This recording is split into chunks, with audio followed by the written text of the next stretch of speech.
Sevana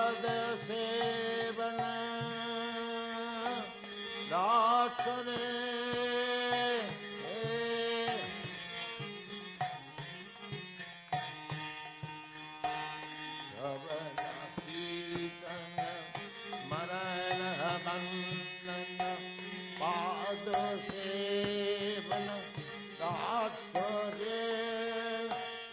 Pujana Sakhi Jana Atmanivedana Pujana Sakhi Jana Atmanivedana Govinda Dasa Avilasa De.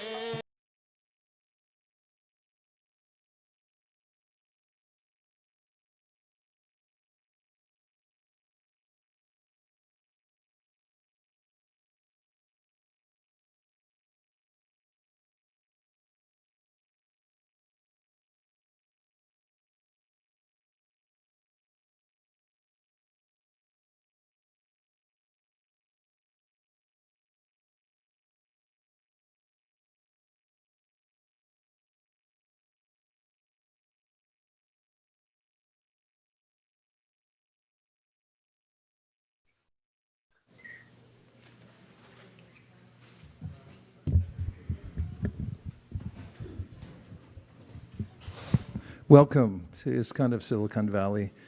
So happy to have everyone here today on this Sunday that's being celebrated in many parts of the world as a holy day. And also thanks for joining us online, those of you who are checking in on Zoom. So during the program today, we'll have opportunity if anybody wants to ask questions, both online or here in the live studio audience. The founder of this organization is Srila A.C. Bhaktivedanta Swami Prabhupada.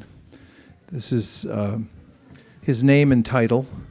Founder Acharya means that he's a representative of a line of teachers who bring forward the process of bhakti yoga or devotional service to Krishna in such a way that people in the world can practice it.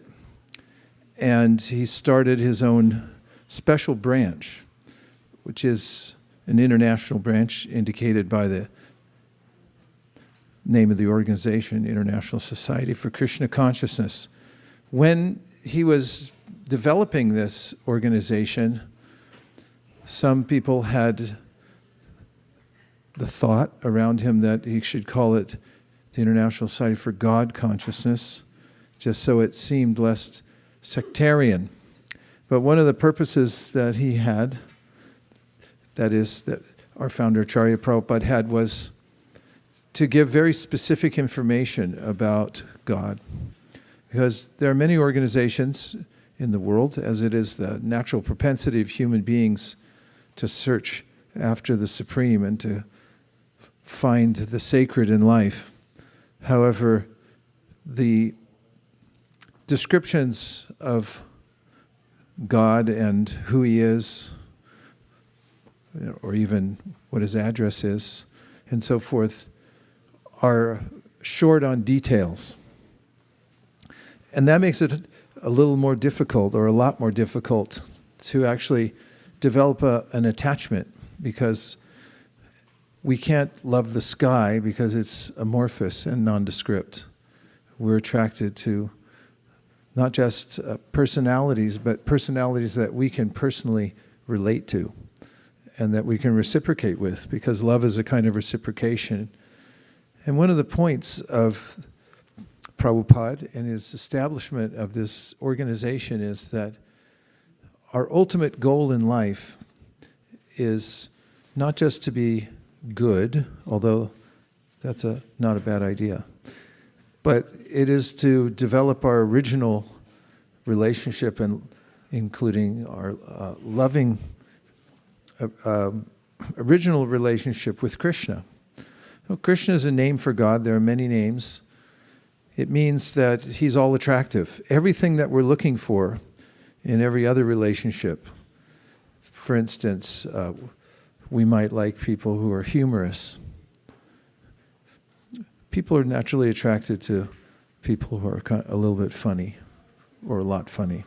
Well, Krishna's really funny. He comes up with amusing ways to present himself and to also amuse himself. For instance, one of the incarnations of Krishna is a boar. Boar meaning a pig. And pigs aren't necessarily well regarded. In the village, they're known as the local sanitary committee. And in some countries, in societies, they're absolutely untouchable. And so would God appear as a pig? Well, maybe, but would he come out of the nostril of Brahma and fly around in the air? That's kind of funny. What to speak of his incarnation as a tortoise. Tortoises are interesting creatures. And of course, as a tortoise, he took on the Mandara mountain, which was a huge mountain made of gold. I'm giving some outrageous information here, but we're all amongst friends. And he wanted to scratch his back. I mean, sometimes we take something like that, and he's like, yeah, bring the whole mountain and have it, the demigods and demons whirl it around on my back to scratch my back. And then, of course, we have Matsya, the fish, incarnation of Krishna. And we get this information from the Vedas that talk about how Krishna appears in all species of life. And Bhavaya Yesha Satvena Lokan Vai Lokabhavana Lila Vataranurato Devatiryan. This is the teaching of the Srimad Bhagavatam. Krishna shows up everywhere in all species of life. In fact, he's the one who thought of these species. They're various forms, but they're imitation forms of Krishna's forms as a fish or a tortoise or even a hog. He has the original transcendental form. And we notice that here along the coast, people like to surf. And in fact, one of the most notorious places for surfing is right over by the Morro Bay, not Morro Bay, but over, what is it? We have surfers here? Near Half Moon Bay. What's the name of that? Mavericks. Mavericks is famous. People go there because the best surfers in the world come during a certain part of the year because the waves are huge. But Matsya likes to surf on waves in the causal ocean. Compared to that, these are non-existent. I mean, think of a wave that's thousands of miles high compared to Mavericks.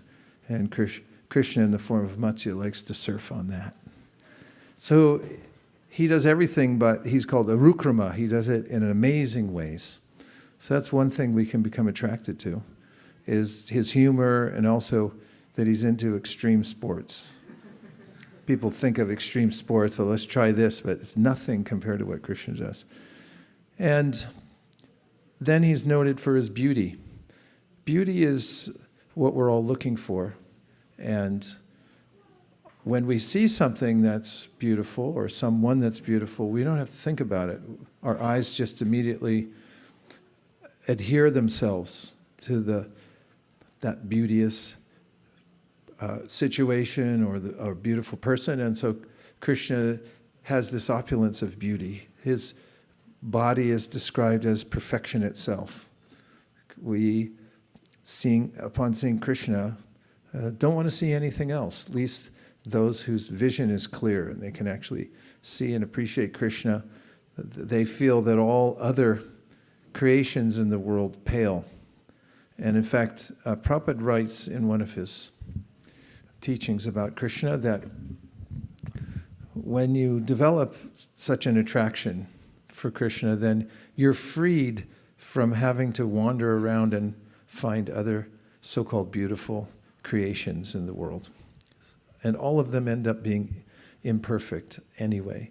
We may see something or someone in this world and think, oh, most beautiful person I ever saw, and they think, oh, what happened to them? They used to be beautiful, and we become disappointed because everything morphs here in this world. Just as in a dream, we may see a beautiful person and then the beautiful person turns into a monster. That happens in our waking life also, only maybe a little slower, and sometimes maybe a little faster. So Krishna means somebody specific, the personality of Godhead. In a conversation with a yogi in the 1970s, who was very famous and who taught Ashtanga Yoga, he came to see Prabhupada in Los Angeles, and there's a recorded conversation in which Prabhupada was encouraging him to be more forthcoming in describing who the Supreme is.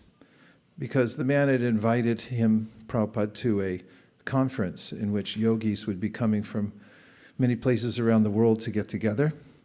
And he said, we'll come together, we'll be together, we'll merge together. And Prabhupada said, you can write it in my book, they will never. And during the course of our conversation, Prabhupada pointed out the importance of having specific information about God. Because without it, then where are you giving yourself?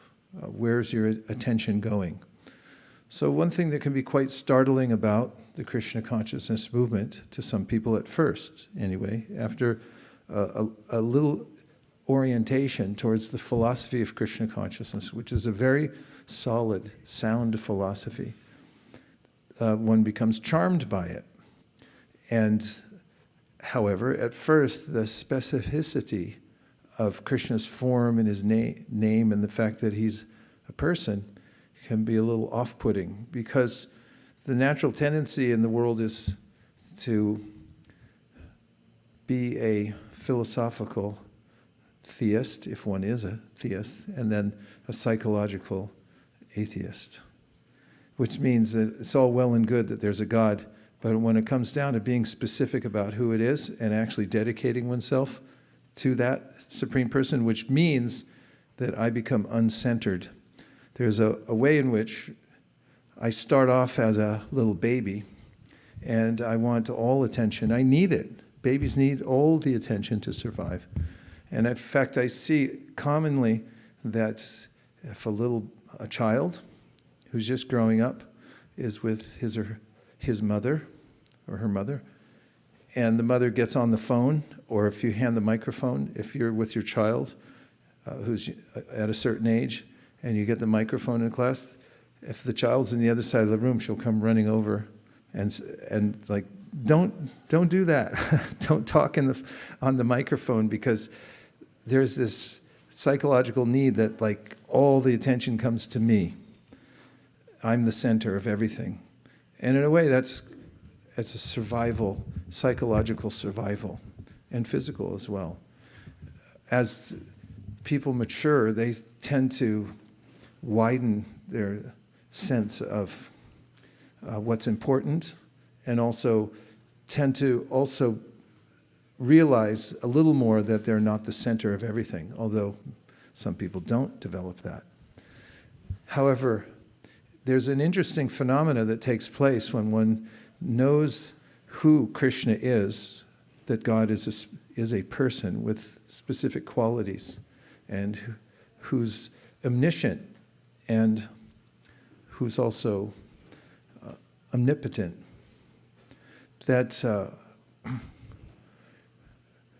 we may feel at first a little put off, because that means that I have to turn in my sense of being the center of everything. However, it's a great relief, because I'm not the center of everything. I only think I am in my mind. And it's a great strain to keep up that idea and to try to stay the center. But an interesting and important thing happens when we develop Krishna consciousness, and that is a sense that Krishna is the source of everything. He's my source, He's my maintainer, and He's actually the center. And that is that we're able to step back and not want to be the center, but to make Krishna the center. And counterintuitively, that's a time at which I start to actually feel satisfaction. And this is what Krishna says in the Bhagavad Gita, Bhoktaram yagyatapasam sarvaloka maheshwaram suriram sarvabhutanam gyatva shantim vrichyati. And that is that if you make me the center, which I am, then you'll naturally feel happy. You don't need to add anything else to be satisfied or happy. You have a nature, and when you attend to the nature and align your nature in the proper way, then you're naturally happy. I told you there's a little brook or a stream that runs through the botanical gardens at Fort Bragg, which is a little further north of Mendocino. And if you go in there, it costs you $12, by the way. And once you go in, you can walk to the stream. There's a tiny little bridge that goes over it, and there's a placard on it that says, "No coins necessary to operate creek." Because people have an idea that if you throw coins in the creek, they'll get good luck. But with a bit of wit, they've put that sign there so people won't throw coins in. But it reminded me that we also have a nature which doesn't need anything extra. We just need to be who we are, and that is appreciators, lovers of Krishna. When we place our attention on Him, then we naturally feel happy. So that's what the Krishna consciousness movement is. It's putting Krishna in the center of our lives and giving our attention freely to Krishna in our service.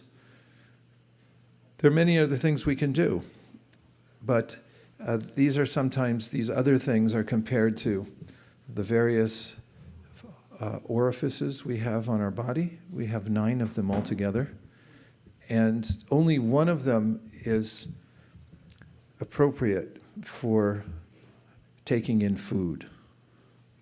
Does anybody disagree with that? If so, see me afterwards.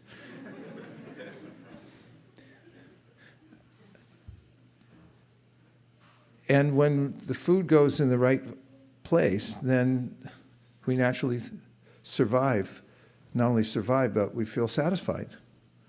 And not only do we meaning all the other parts of our body feel satisfied. When we get hungry and we feel weak, I don't know about you, but I get in an altered state. And sometimes, yeah? My wife notices it. Oh, we need to feed you now. That's right, because I might bite.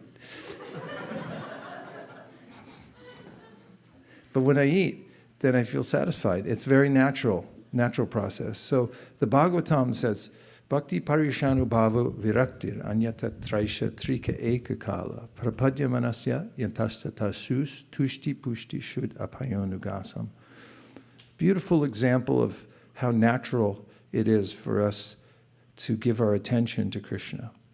And that is, when we eat food, we naturally feel nourished, satisfied, and our hunger diminishes. And we know it for ourselves. It's direct. That's the point. In fact, I wonder often how I know that I'm hungry. Do you ever know when you're hungry? That's kind of amazing, right? Somebody says, "Are you hungry?" And you say, "Not right now, you're not, right?" In fact, I'm wondering if the cooks for the Sunday feast are going, nobody's going to take this prasadam now. We had a big gratitude fair here earlier I came at the tail end, but I could tell that there were some delectable foodstuffs, prasadam, for everybody.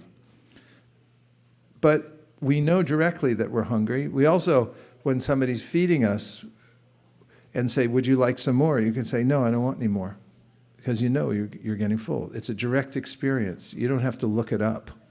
You don't have to ask, "Hey Siri, Am I still hungry? And you know directly. There are some things we know. They're intuitive. And so the Bhagavatam says our love for Krishna is like that. And it says, so if you give yourself to Krishna and at least philosophically accept that he's the center, and then say, I'm going to give my resources to Krishna. What are resources? The main resource we have is our attention. I'll give my attention to Krishna. That's what he advises in the Bhagavad Gita. You'll be happy if you do this, he says. Give me your attention. So the Bhagavatam, the Bhakti Parishanubhava Virakta Anyata Traisha Trika Ekala, which means, Trika Ekakala means three things happen all at once, simultaneously.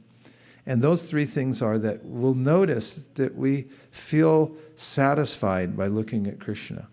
And bhakti is a natural state.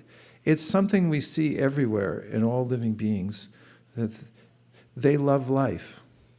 First, they love life. Like, there's this tiny little, I don't even know what it is, but I just, for the first time I ever saw one in my house, it's like a tiny, don't freak out here. It's a tiny little, like a centipede. And I just happened to see him, and he was walking in the tile. You could barely see him because he's so small, but he was walking in the tiles in one of the bathrooms, and then he kind of looked up, and I said, like, what are you? Who are you? And then he goes, eh.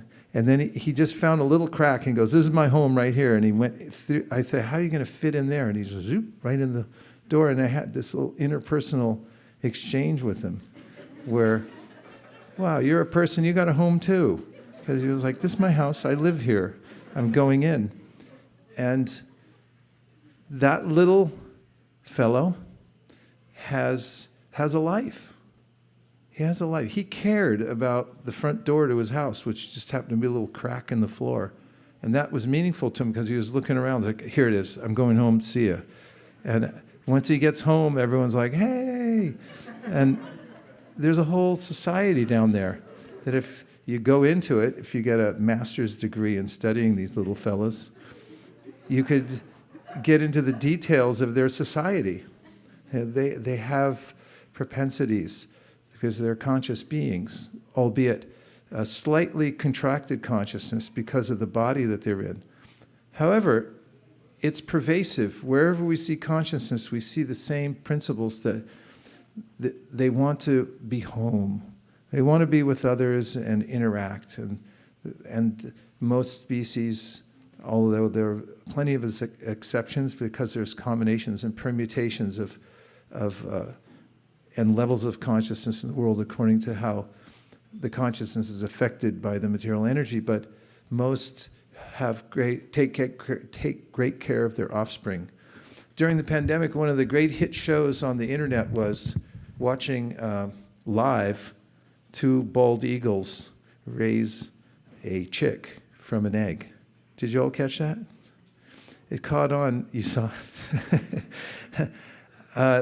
It was, somebody had put one of those cameras way high up in the tree where this bald eagle nest is. And then the female laid an egg, and they shared.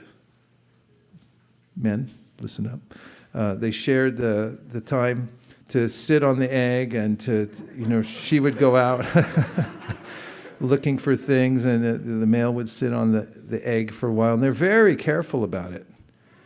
And of course, I won't talk about the ending of that. It was a little sad,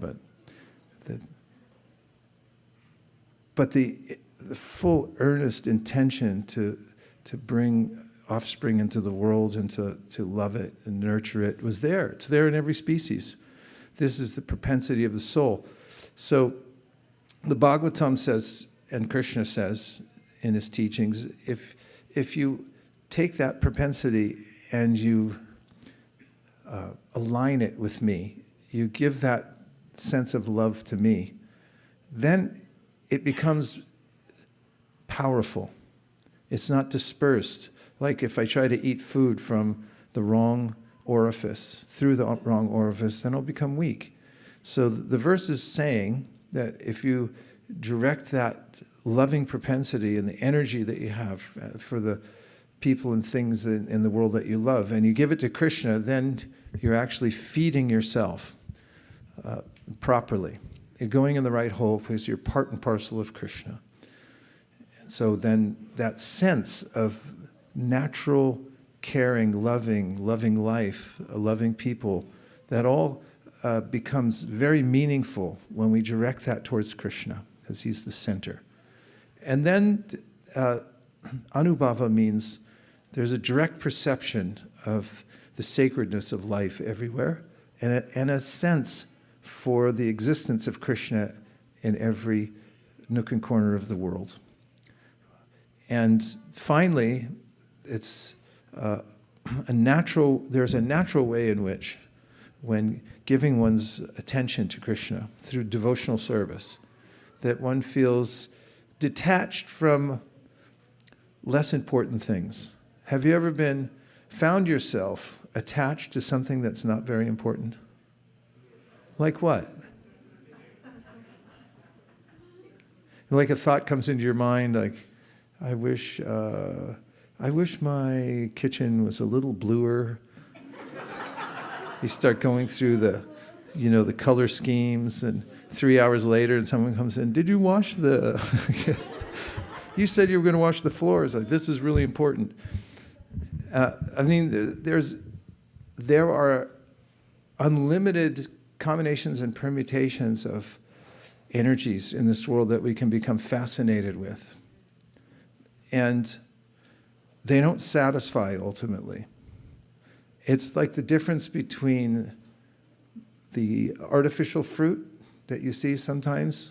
Well, you see it all the time in Japan. If you walk down the streets of Japan, it's actually part of the culture in all restaurants. They have this artistic way. They reproduce exactly what's being served in the restaurant in plastic. And it doesn't look like plastic. It looks exactly like the food they're serving. So they'll have rows of sushi and noodle soup, and it looks like the real thing. But if you went in there and picked one of those things up, you would find that it's not edible. Although it looks entirely edible, and you can barely tell the difference until you start trying to chew on it. And in the same way, all the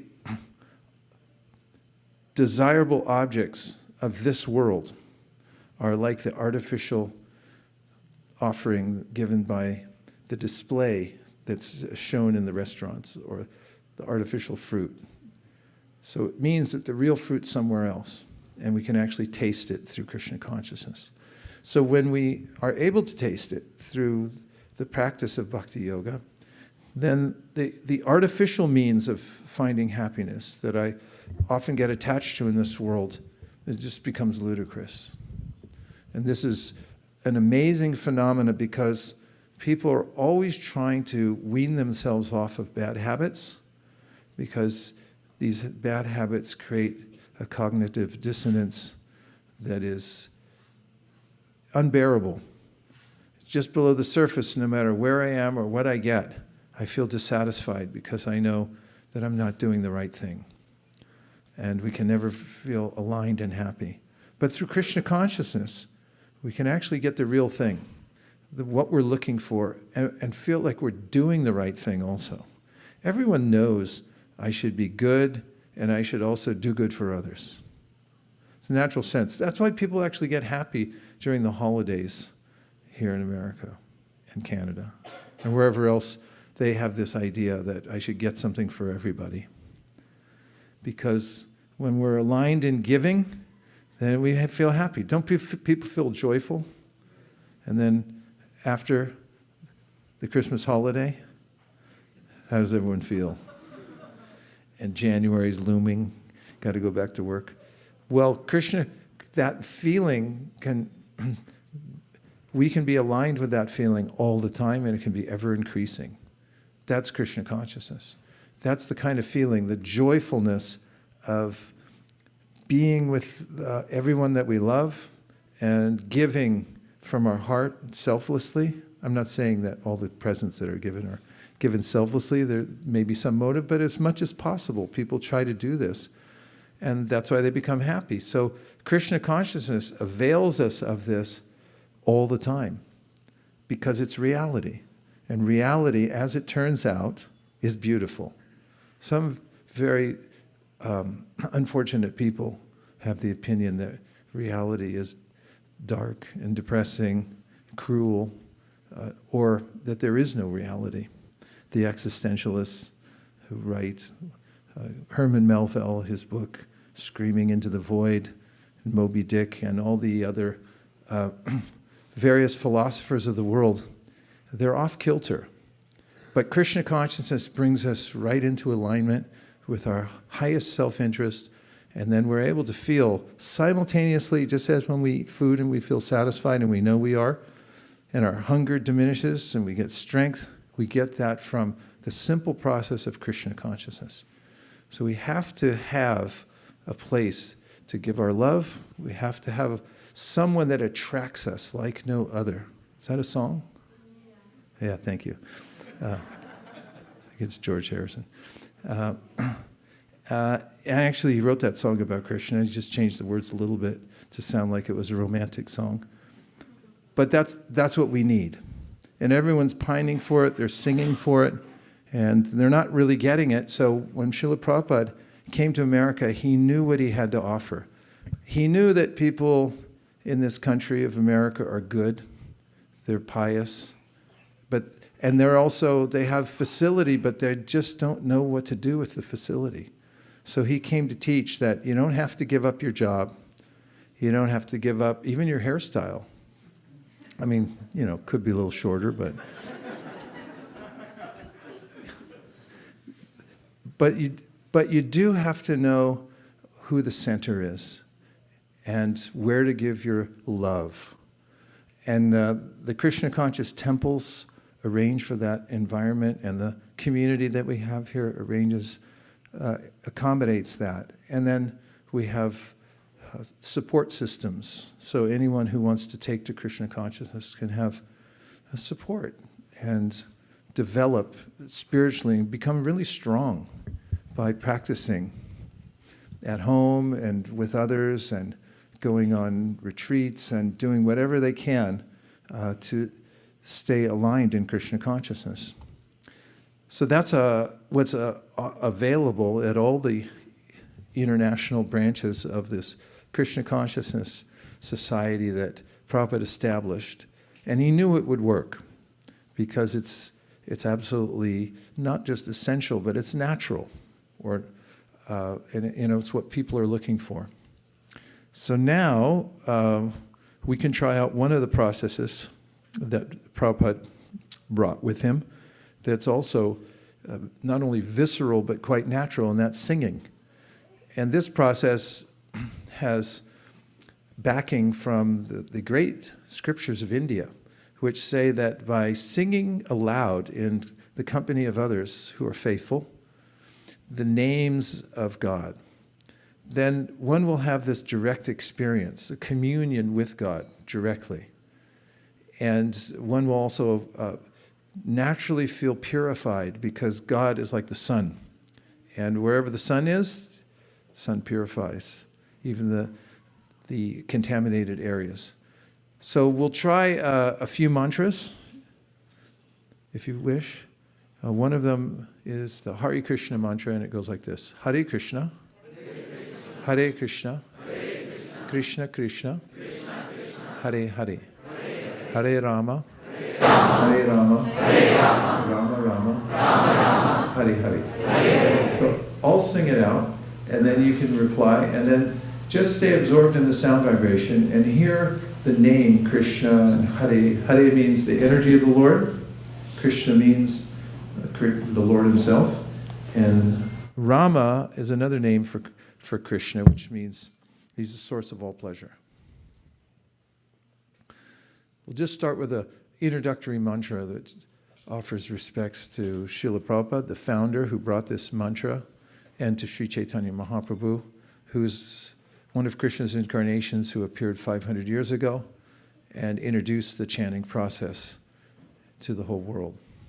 Namo Om Vishnu Padaya Krishna Krishnaya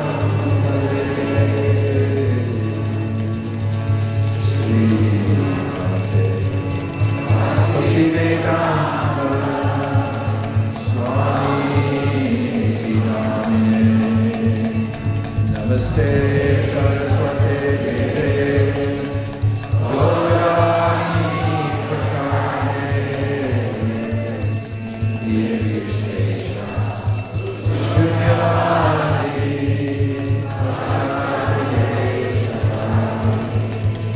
Jaya Shri Krishna Chaitanya Prabhu Nityananda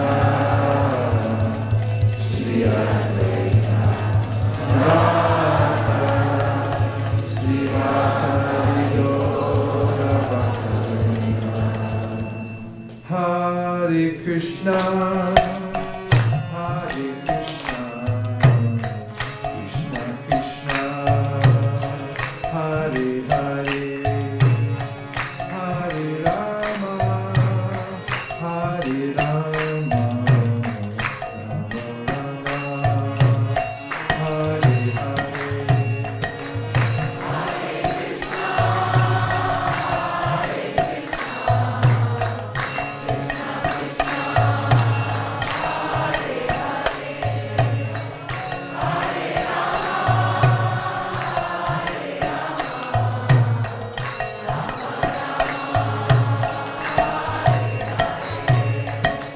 Hare Krishna, Hare Krishna, Krishna Krishna, Hare Hare, Hare Rama, Hare Rama, Rama Rama, Hare Hare.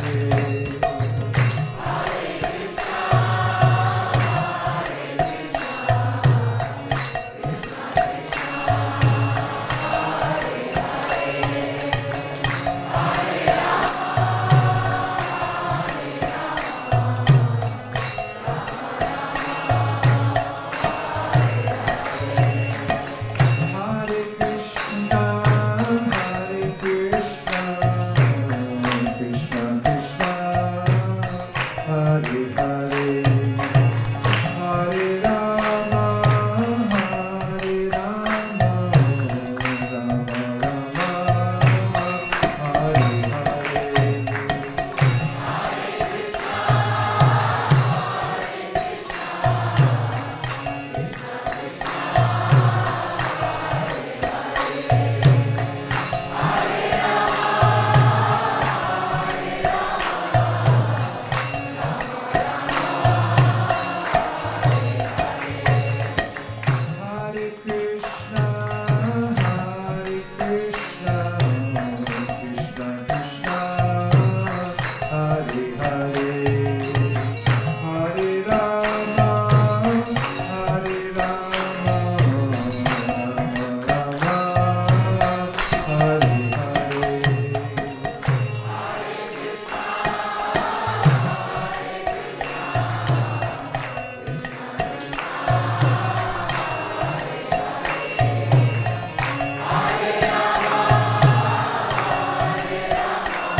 So now let's take a few minutes for some discussion. You can definitely stimulate this discussion by asking questions. And the quality of the questions that you ask will determine, hopefully, the quality of the answer. I hope to be able to match it. And the other way that you can, and we can together, stimulate a conversation, which is nice to have in this kind of group, is to share reflections. Some of them will be about what we've talked about so far. If you heard anything that caught your attention, you noted it down mentally or in your book, then you can bring it back up again, and we can expand from there. And you'll see how it goes. It works really well in a group like this because we're like-minded and we're interested in a similar goal. Bali Mardan Prabhu will start us off. And by the way, we do have microphones, plenty enough for everybody here. Not to take home, but to use here. And also, it does matter that you speak into it because we try to make the experience here pleasant for everybody at home. You might notice that there's a microphone sticking down from the center, so be careful what you talk about. They're all around the room.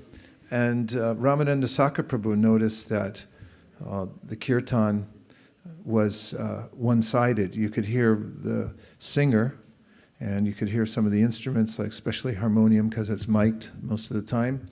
But it was disproportionate sound volume for the audience. So he installed all throughout the temple room here these microphones.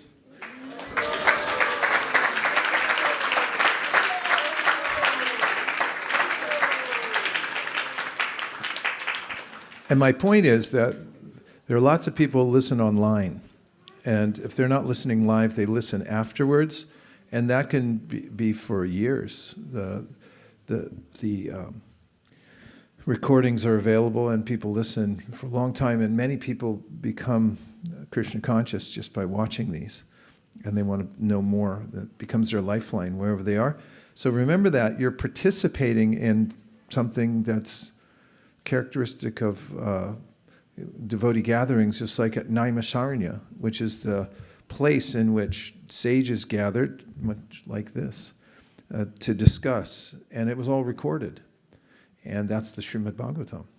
So you're in something, don't think it's not important. And that what you say, that's being recorded. These are the questions. So it better be good. Okay, so go ahead, Bali.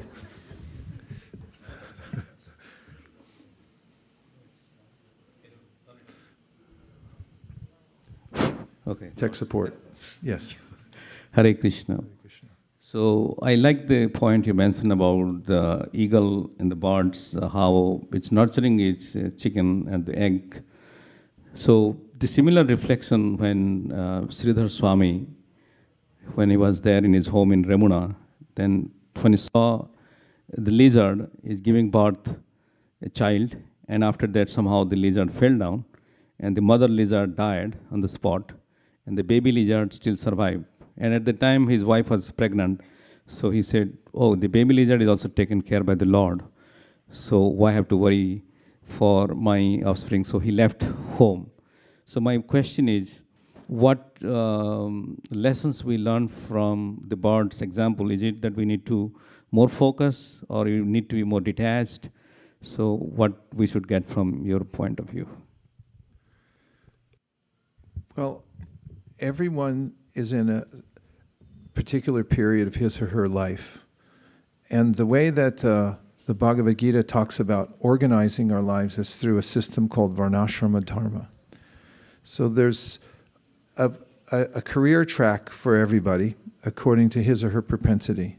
For instance, in the military, they look to place people according to their talents. There is a place in Monterey that is specifically for those who join the military who have an aptitude for language. And there's a test you can take to determine whether you have a propensity to learn language or not. And it's fairly accurate. So when the recruits or those who enlist are tested, for instance, for that propensity, and it shows that they have a high acumen for learning language, they'll be sent to that institution, and they feel happy there because they can learn well. Also, Sukeshri was telling me, because we're working a lot now on developing a more and more robust education system here at ISV. It's one of the great pillars of our organization, and has been because of the wonderful teachers we have here. And you can see the results from kids who are even marginally involved. I mean, they have their own education outside, but just from having the nurturing education here, they've become empowered. And so in talking about education, there's ways in which when children are given appropriate classrooms and teachers according to their level of what feels natural for them, how fast they want to go or capable of going in certain ways, they do better. And so similarly in society, because of the mixes of the modes of material nature, we come out with a certain nature, propensities and proclivities. And the society that's organized to accommodate everyone's nature so that he or she can have a proper career track. That's one part. And the other is that we go through at least 4 distinct phases in our life if we live to 100. And if you don't live to 100, then you can just divide it into force in the shorter time that you might have. So in the beginning of life, there's a great propensity for learning. And this is accommodated through an experience where one can live with teachers. And I see this nowadays when kids have opportunity to live with their teachers, watch their example, and also, be connected to people who are experts in things. They learn it really fast, and that becomes a foundation. So that's a part of the varnashrama. And then there's a time at which we want to go out, leave the nest, and try out all this knowledge. And in this time, usually one gets into family life and sees what it's like to live on one's own and develop one's own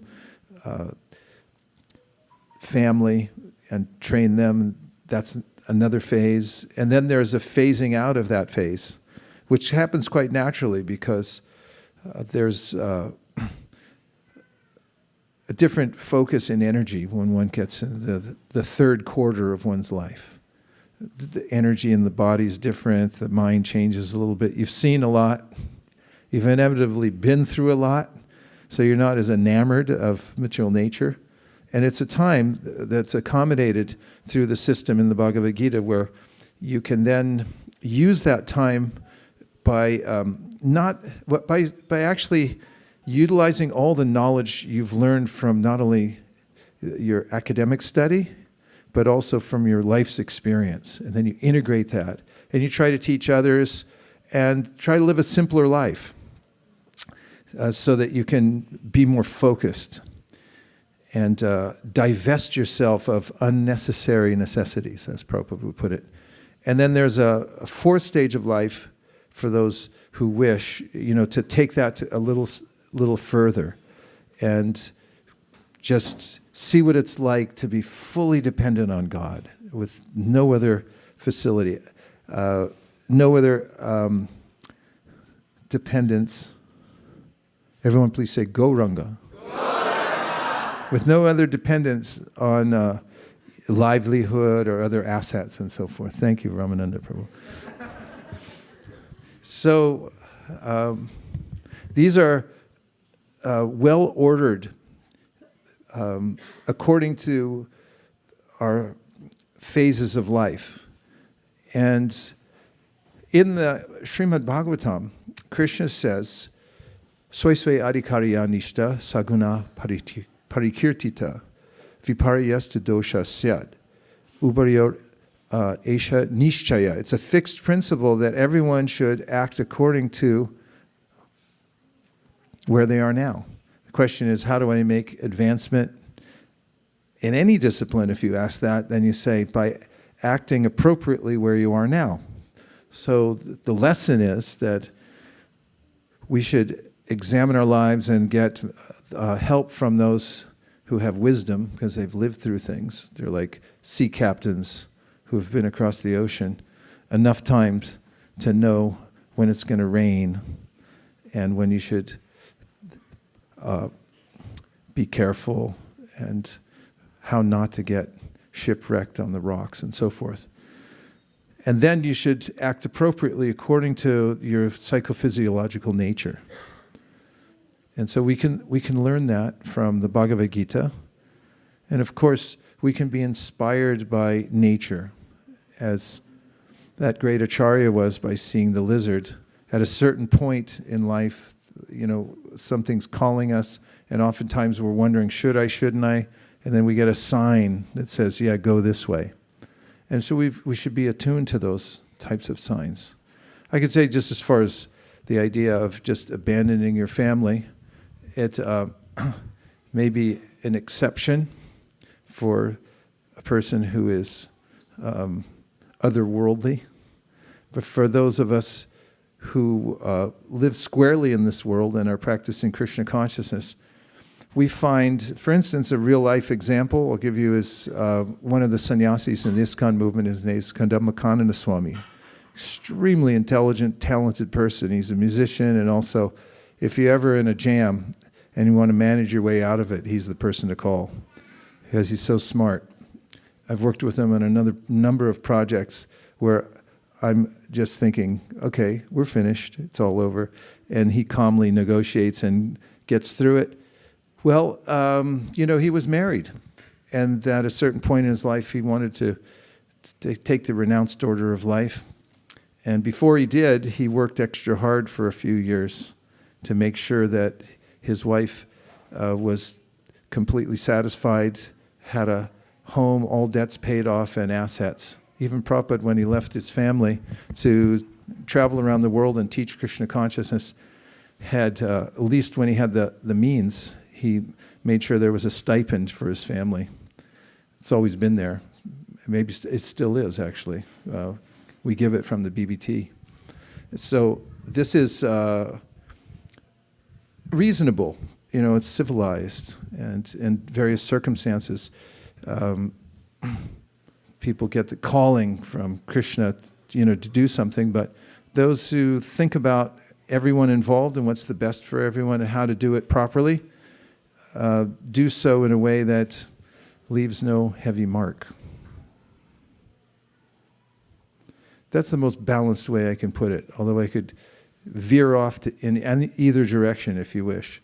Okay, online, is that Rupa Manjari? Yes, Hare Krishna, Dandavat Pranam. How are you? I'm very good, thank you. Okay, thank you for checking in. I had two reflections. One actually is following up on this one. I have a number of friends who were second generation children who are, like Srila Prabhupada's grandchildren, and whose parents or whose fathers maybe took sannyas a little early and it maybe didn't work out so well. And one of the ways that I've reconciled how that maybe was not the best time for them was that, it's one thing if the family is just a family, but if the family is a family of Vaishnavas, then taking care of that family is itself Vaishnav Seva. And taking care of those children is also Vaishnav Seva. And so that's not something to be necessarily renounced immediately. It just depends kind of on the situation. So that's just my 2 cents. I had to say that. I think much more than 2 cents. Thank you. I think it's helpful. Please go ahead. Oh, sorry. I was just going to say about my original reflection was about the beginning, when you were saying about the details and how they unfold for us. I always think it's very interesting that when Srila Prabhupada first came here, very early on, he sang, and very popularly, it was very well received, the Shad Goswami Ashtakam.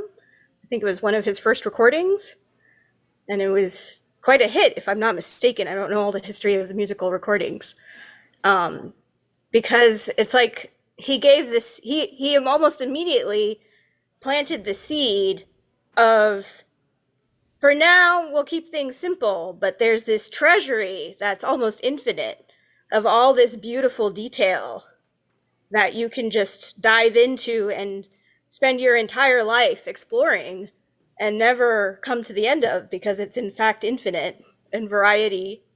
The writings of Rupa Goswami, etc., of all this beautiful detail, and he like almost immediately kind of put the flag that he was there, he's here on behalf of the six Goswamis and Srila Bhaktivinoda Thakur in our parampara. And Srila Bhaktivinoda Thakur has this beautiful song, Radha Kunda Tata, and at the end there's this line about Udipaka, that all of these details, they are stimulating, they are there to stimulate our smaranam, our remembrance of Krishna and our meditation on Krishna. And so I know that it can be overwhelming for people sometimes, and I try to remember that when I'm talking to new people. But I was very touched that you said that eventually it opens up and people can get comfortable with it, because it's so great. It's like, it's this whole treasure house. It's like what's his name, Scrooge McDuck, diving in the gold, swimming in the gold coins. It's like we have those gold coins and we can swim in them. So it was nice to hear that treasure house be celebrated and not hidden, because sometimes I feel like there's a impulse to hide it or oversimplify it or erase it, and then that makes me a little sad. So to remind us that it's all there, and we can, he brought it here, right? He brought it here for a reason. So that's, thank you, Rupa Manjari, for such important points. I'll address the first one briefly. Krishna consciousness is not specifically for renunciation. Renunciation is a slightly a misnomer. As Krishna points out in the Bhagavad Gita, Vishaya vinivartante nirahara sadehina rasavarjam raso pyasya param jushva nivartate. And that is that when you get a higher taste, you seem to drop other things. So you do. You drop the lower taste, but you're still attached to something. And as souls, sentient beings, we're sensitive, and we also like to be attached. It's an unnatural situation to say that I'm completely detached, because detachment really means attachment to something else. I'm just detached from you because I found somebody better, is the idea. And actually, sannyas is not really encouraged in the present age, but it's important to know what sannyas means. A nyas means where you place something. Nyas means something perfectly placed. For instance, when you're putting on these marks of tilak, you put them in the right place. That's a nyas.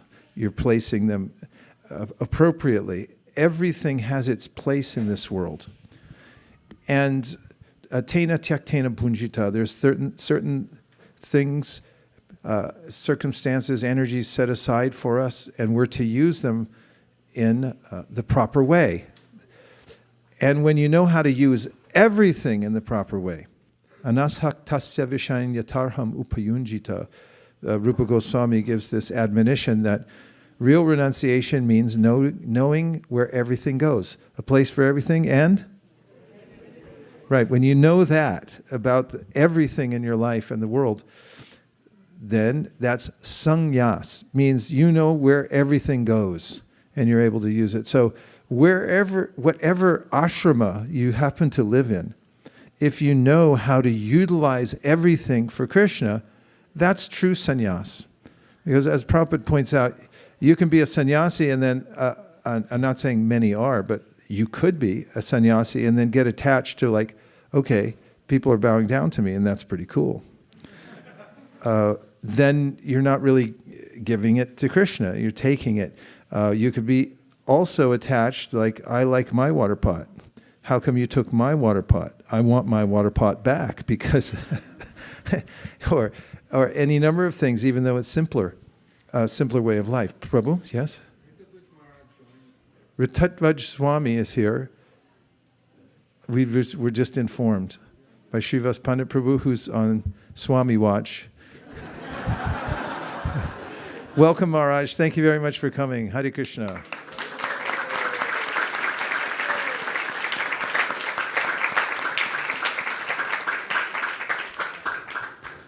And regarding the details, it's we can note that Prabhupada was careful to bring out the details of the Srimad Bhagavatam. He had translated up to the 4th canto and then realized and had this sense that I could leave at any time, leave his body. And my work's not finished, and therefore he summarized the 10th canto to be sure that everybody had the details of Krishna's pastimes, because Vrikriditam Vrajavadubirham cha Vishnu Shradhanvito na Shrinuyad Anto Varna Yadya Bhaktim Param Bhagavati Pratilabhyakam Hridrogam Ashwapahinot Yacharena Dhiraha, which means that when you know the details of Krishna's pastimes and you get attracted by them, you can actually overcome the dread disease of the heart, which is lust and attachment to the material world. So he knew that, and he brought out the details early, and then went back to translating the other parts of the Bhagavatam, fully intending to go through the 10th canto, but he only got to the 13th chapter, but he had the victory because of his expert planning, that he got the 10th canto complete. What to speak of that he trained disciples so expertly that they were able to go ahead and do the rest of the Bhagavatam anyway. So he had victory on all sides. Now we're going to try chanting a little more, if you don't mind. Okay? We got really inspired by Sri Gopal's dancing. Not only is he and his son are they the best dressers in the temple. Where is it? Wait. Let's check him out. It's looking pretty good. But also dancing. So we'll try chanting again, and we'll sing a happy tune. Bring joy to our hearts by singing Krishna's names. Now, the details, as Rupa Manjari was bringing up, are important, and they're all in the holy name as well. The teachings about the holy name are abundant in the Srimad Bhagavatam. One of them, just before we chant, says, Iti murtya bidanina mantra murtima murtikam yajite yagya purusham sa samyag darshana puman. This is spoken by Narada Muni to his disciple Vyasadeva.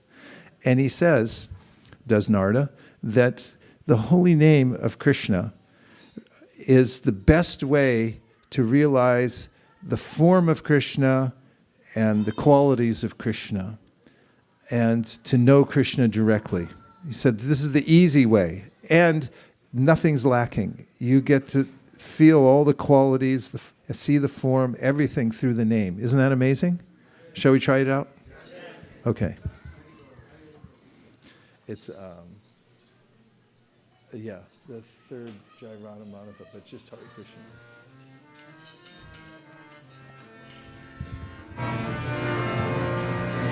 Hare Krishna, Krishna Krishna, Hare Hare, Hare Rama,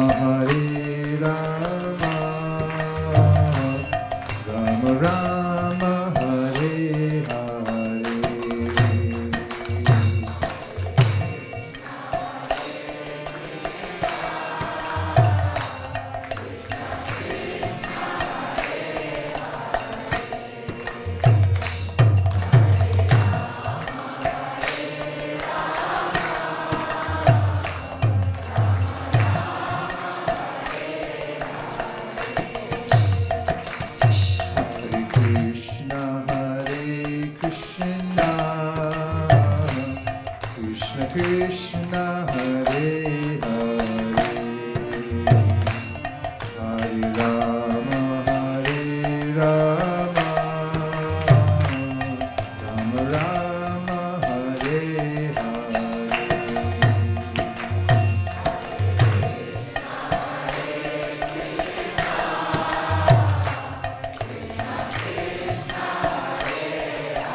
Hare Rama, Hare Rama, Rama Rama, Hare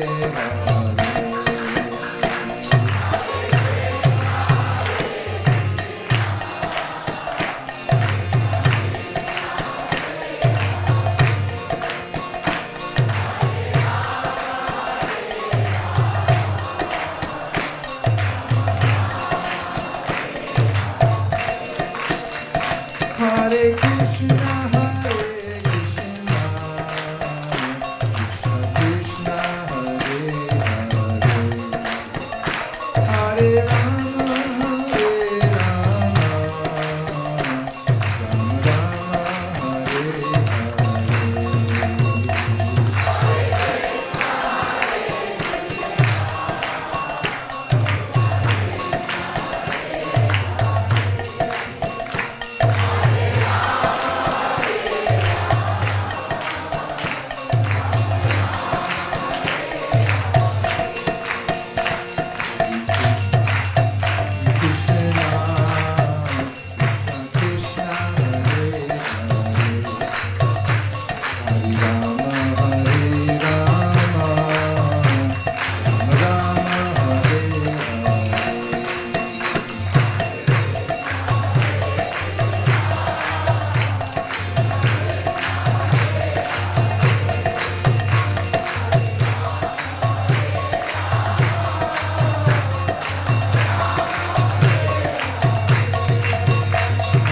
Krishna, Hare Krishna, Krishna Krishna, Hare Hare, Hare Rama, Hare Rama, Rama Rama, Hare Hare.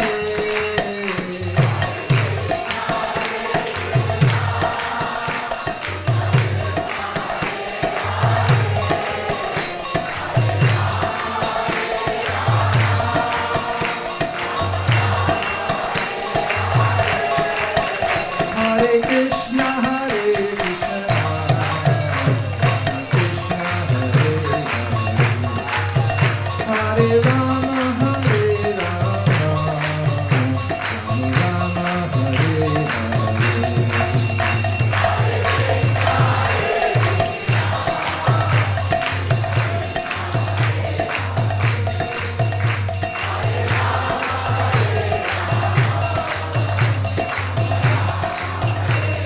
Hare Krishna, Hare Krishna, Krishna Krishna, Hare Hare, Hare Rama, Rama Rama, Hare Hare.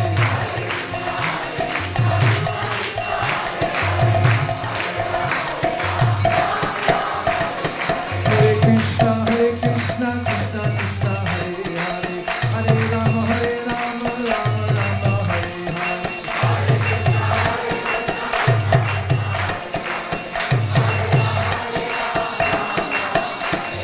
Hare Krishna, Hare Krishna, Krishna Krishna, Hare Hare, Hare Rama, Rama Rama, Hare Hare. Hare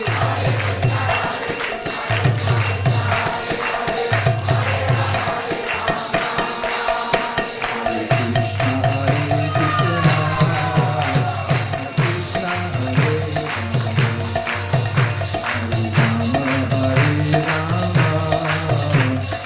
Rama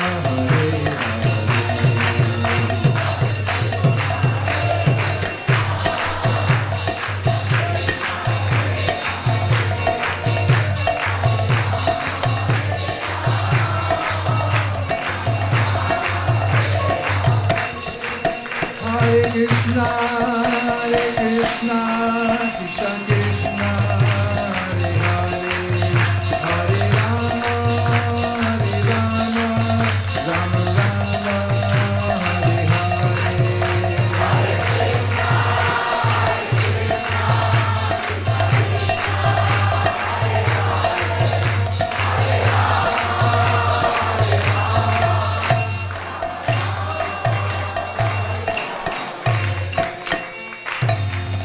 Vaisesika harmonium. Alicia Carco. Bard on the drums. For the Hare Krishna singers. For the Hare Krishna dancers. Everybody in California. Vaisesika all over the world. Premanande. Utagora Harimo, Harimo,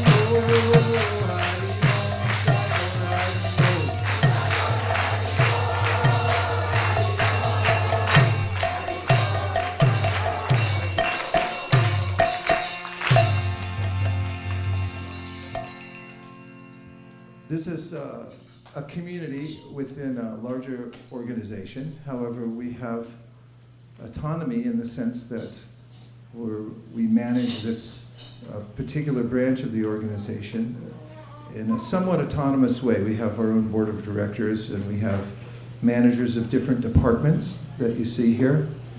And of course, we voluntarily adopt bylaws that are in concert and in tune with, that sound goes well together, the greater society. Because there are, as in most areas of life, there are practical, even legal considerations to be made, and then there's the creative side to our life. And every one of the branches of the International Society of Krishna Consciousness has its own personality because of the confluence of the local congregation and the leadership and so forth. There may be different emphases in these places.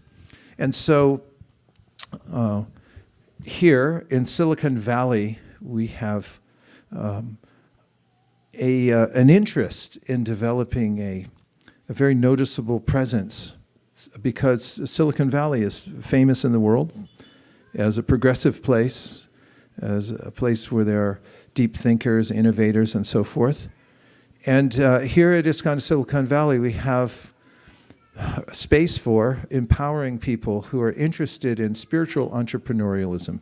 Doesn't mean you have to give up your job, but as we know from the history of entrepreneurialism, that various people like Steve Jobs, Steve Wozniak, who were here in the valley, started in a little garage, and so did we, by the way, on New Jersey Avenue.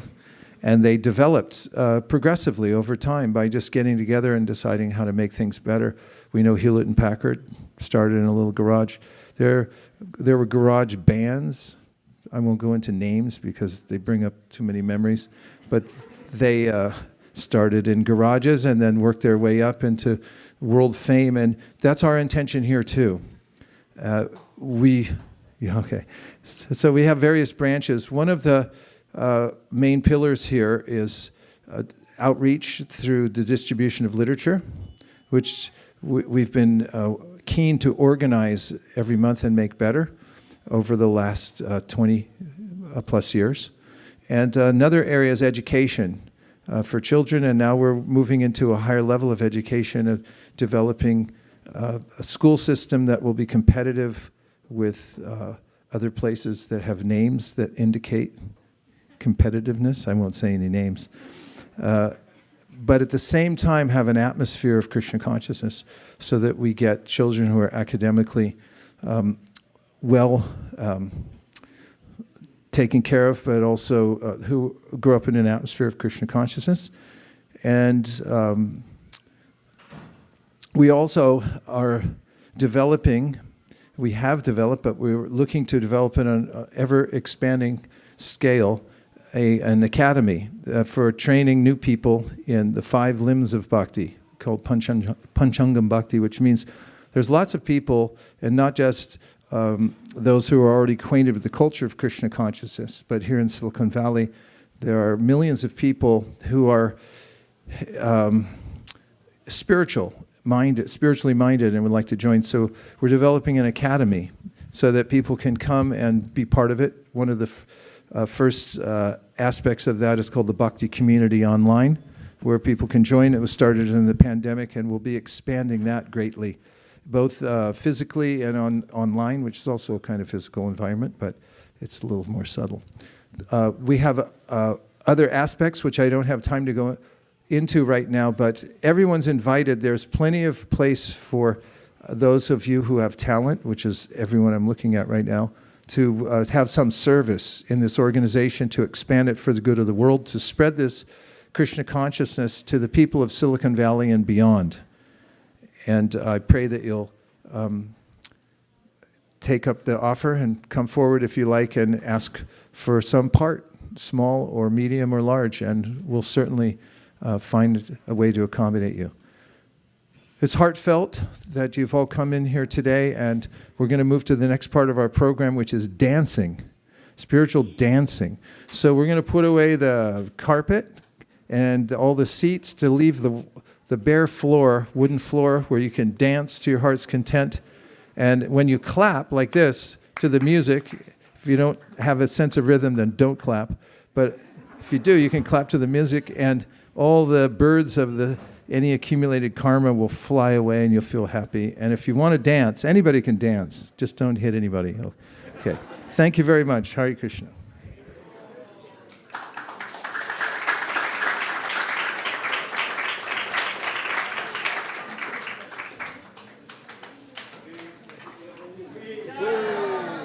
Srila Prabhupada ki.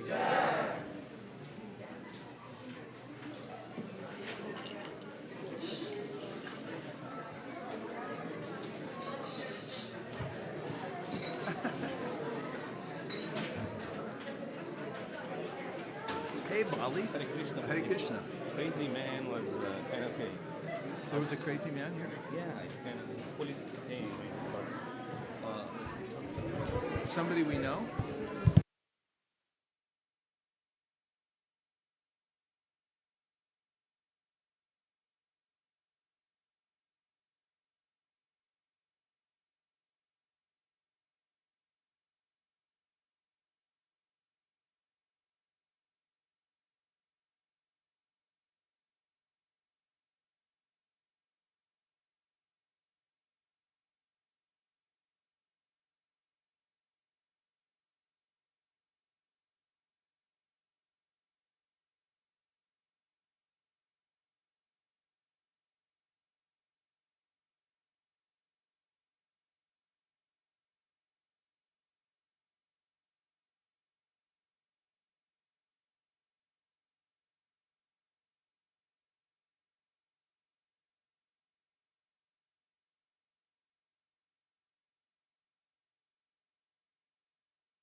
Om Vishnupadaya Krishna Prishtaya Bhutale Srimate Bhaktivedanta Swami Niti Namine.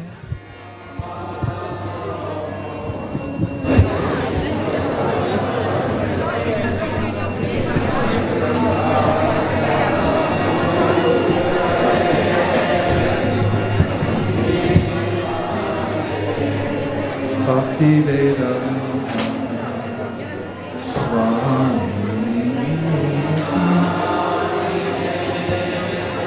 Namaste Saraswati Gauravani Pracharine Nirishesha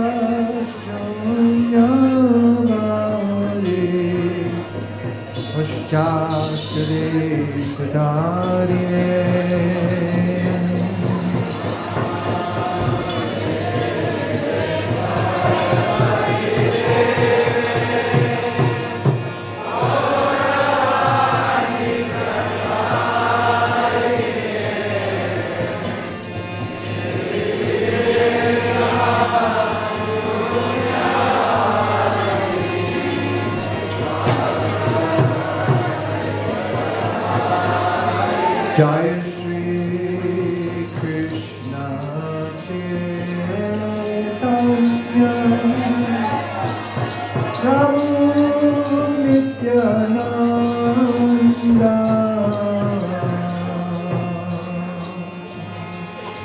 Sri Advaita Pradana Shiva Sari Gaura Bhakta Vrinda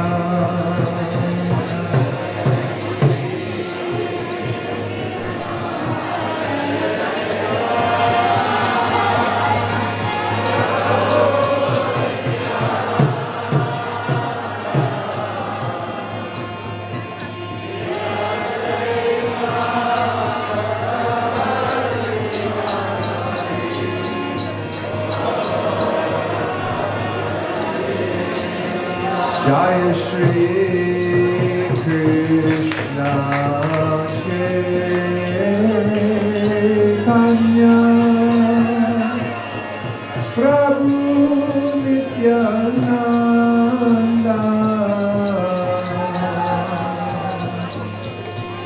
Sri Advaita Radha Shiva Sari Gaura Bhakta Vrinda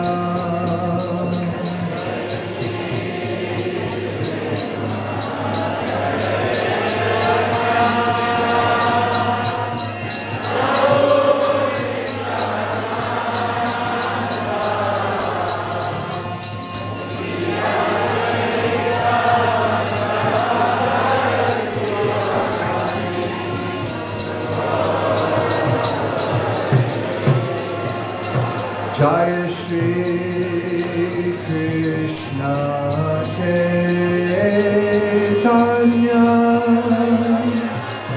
Prabhu Nityananda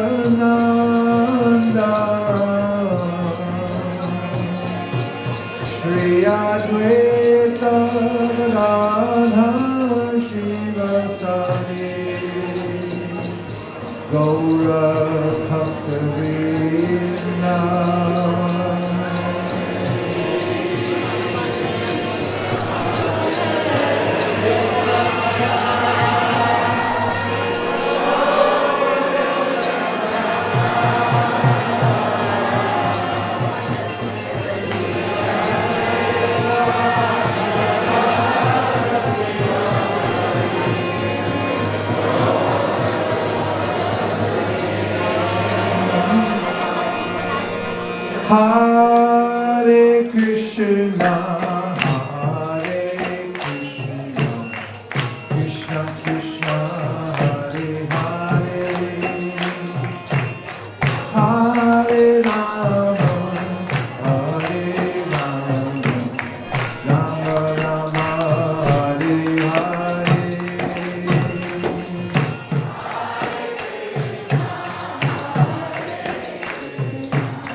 Krishna Krishna Hare Hare Hare Rama Hare Rama Rama Rama Hare Hare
Charana Ravina Bhaktivedanta Swami Maharaj Srila Prabhupada Ki Jai.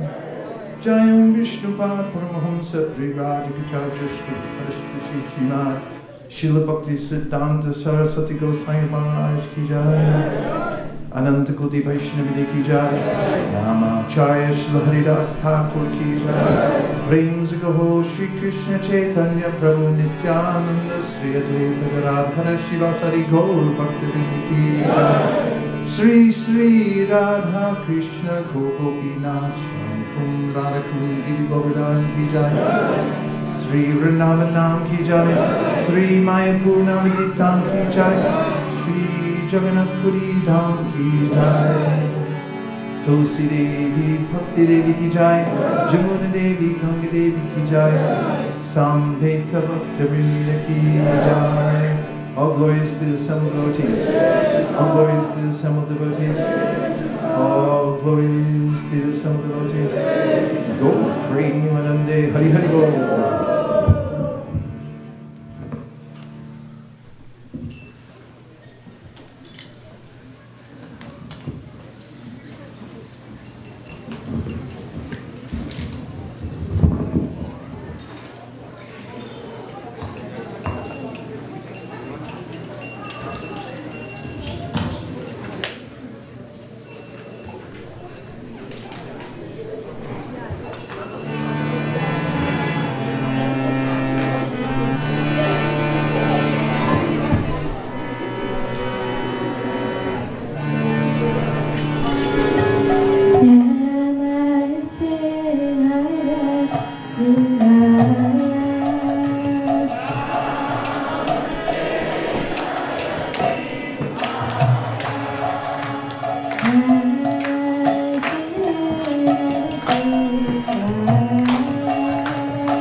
Hare Krishna, Hare Krishna, Krishna Krishna, Hare Hare, Hare Rama, Hare Rama, Rama Rama, Hare Hare.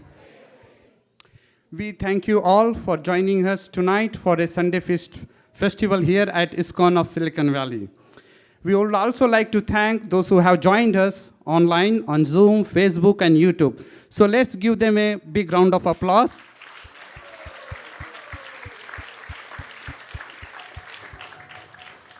We also like to take this opportunity to welcome His Grace Vaisesika Prabhu from his trip from UK and Europe. Hare Krishna.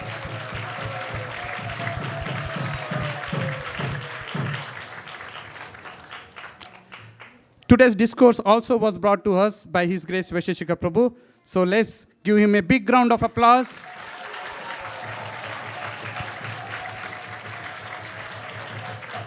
Also bringing us the Gaura Aarti and ecstatic Kirtan.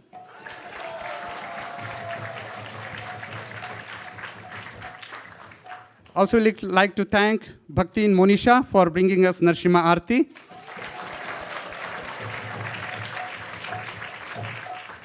And also we'd like to thank the broadcasting team, His Grace Nimai, Charu Nimai Prabhu and Giridhar. Hari.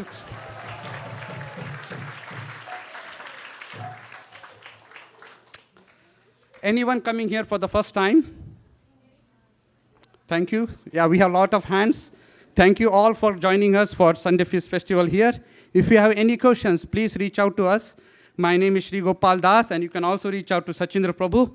If there are any questions or we could be of any assistance, please let us know. We would be happy to assist you in any way we can. So let's give them a big round of applause to all the first-timers.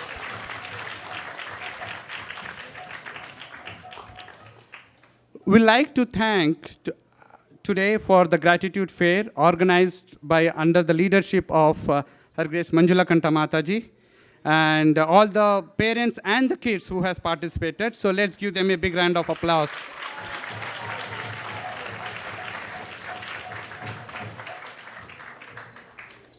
So for the sponsorships, we have 3 sponsorships for today.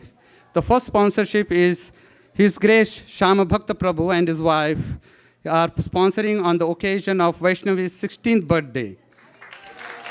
Is Vaishnavi here? I just met her. Vaishnavi? She's in the kitchen. Vaishnavi, if you are hearing this message, please do come. We would like to acknowledge you, and we have a gift for you. So we'll go to the next sponsor. The next sponsor is Tanya Mataji is sponsoring on the occasion of her birthday, but she is not here.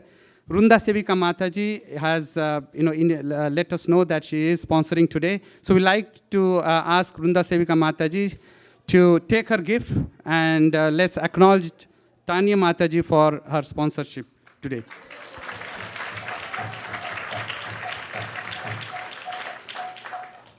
The next sponsor is Lakshmi Rajam Mataji sponsoring in the memory of her husband, Upendra. So she is also not here.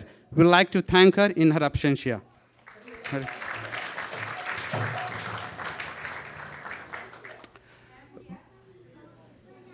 Oh, you are here? Okay. Oh, please come. Okay, I was checking with Ananda Mataji. She said she will not be joining here. So please come. And we have a small gift for you.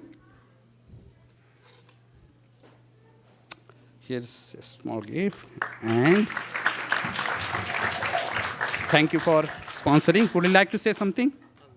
Thank you for this opportunity, Hare Krishna. Thank you. Hare Krishna. So we have an announcement from our Sankirtan leader, Her Grace Malini Mataji. And let's see what she has to say. Hare Krishna. Hare Krishna. This is a quick announcement. During the Gaur Purnima festival, many devotees have participated by sponsoring cases of Chaitanya Charitamrita, and some of them have not picked up their gift. This is the flower from Krishna Das Kaviraj Goswami Samadhi. So we have these available at the book table. So please do come and collect your gift from the book table. And we also have some left. Some devotees didn't pick up the sacred thread from the tamarind trees also. So everything is in the back table. So please do come and collect your gifts. Hare Krishna.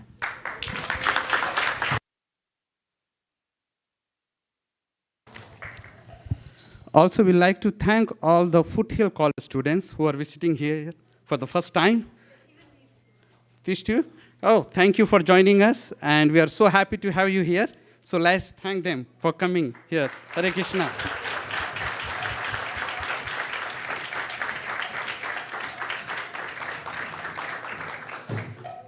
So what's coming up is on this coming Friday, April 22nd, we have a monthly Harinam festival that we do every month in Palo Alto at the intersection of University and Emerson Avenue on the Lytton Plaza. So please do join us with your friends and family. It's going to start sharp at 6:59 p.m. on Friday evening, this Friday, April 22nd.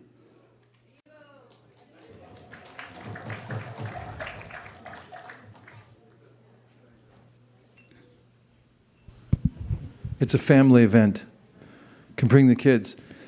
We set up a festival. It's a mini festival, and you'll notice that people who are out and about on University Avenue are mostly been working hard all week, studying hard, and they're looking for some relief, some happiness. They're generally going to various establishments up and down the avenue. But when they notice the kirtan and all the devotees chanting, which is incidentally called Kirtan Oasis, they do find a spiritual oasis there. And everyone's invited, especially students from Foothill College. Like, please come. And everyone who's here can stop in, and we have a sit down, and there's also a book table. It's like Rath Yatra. only right there in the middle of Stanford, the Stanford campus practically. So it's very nice.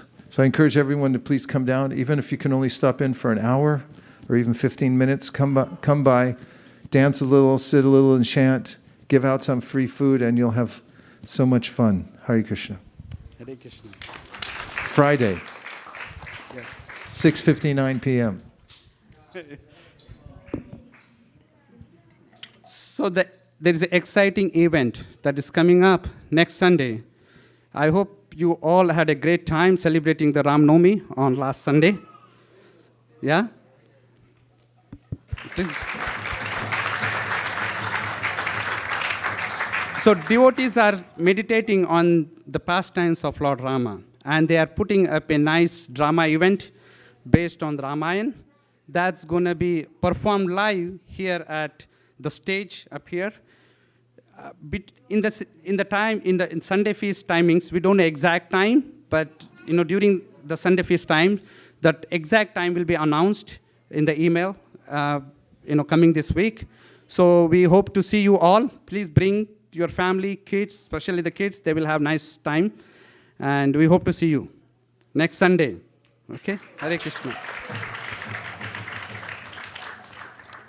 The other event we look forward to is our yearly ISV picnic. For last 2 years, we did not have the ISV picnic because of the COVID, but we are opening up this summer. So we will be having the ISV picnic at Vasona Park on May 8th, which is, I believe, Saturday. Sunday? Okay, Sunday, May 8th. Okay. So the details will be published soon again. I think the tentative timings are around somewhere from 10 a.m. to 2 p.m. 10 to 2 p.m. So please look forward to that event. More details will be published as we approach the date. We hope you will all join us with your family. So it's a wonderful event. So please do join us. Hare Krishna. So we'll have Avantika announce the cooks for today. Hare Krishna. Today's feast was prepared by Ananda Mataji, Gopi Priya Mataji, Palika Mataji, Rasamrita Sesha Prabhu, Shama Bhakta Prabhu, Shama Karna Mataji, Shalini Mataji, Santosh Prabhu, and Vaishnavi.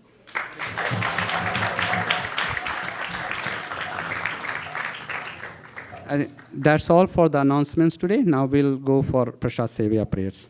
Hare Krishna.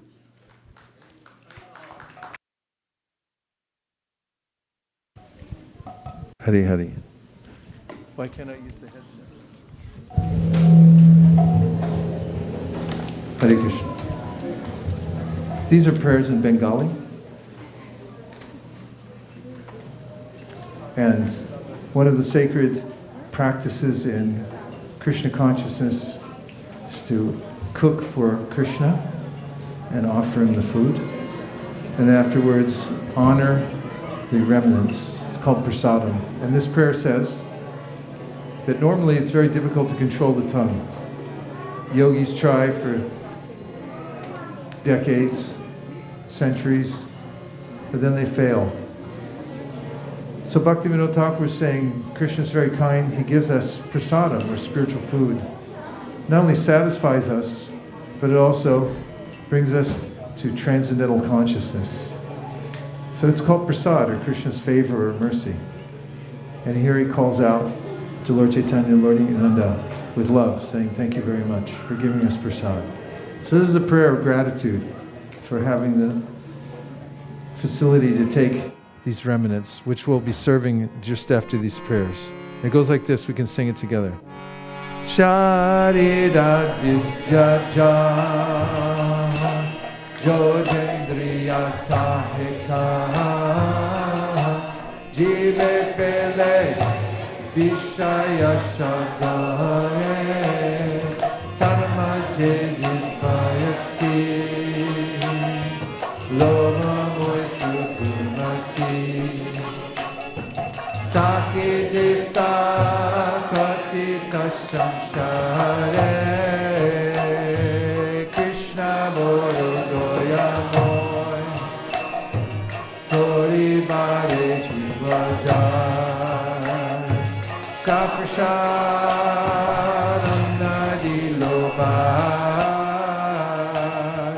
Shayana Vitapao, Radha Krishna Gunagao, Premedako Shite Kanyanita,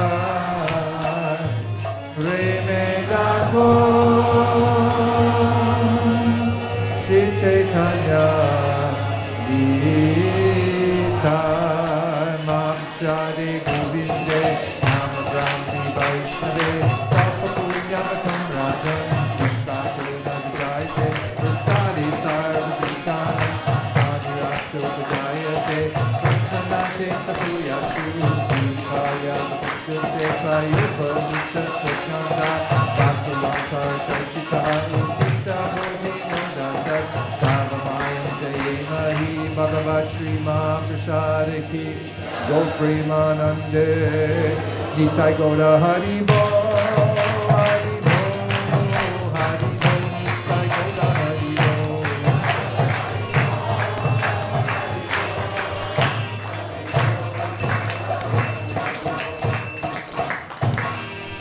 Thank you everyone for coming.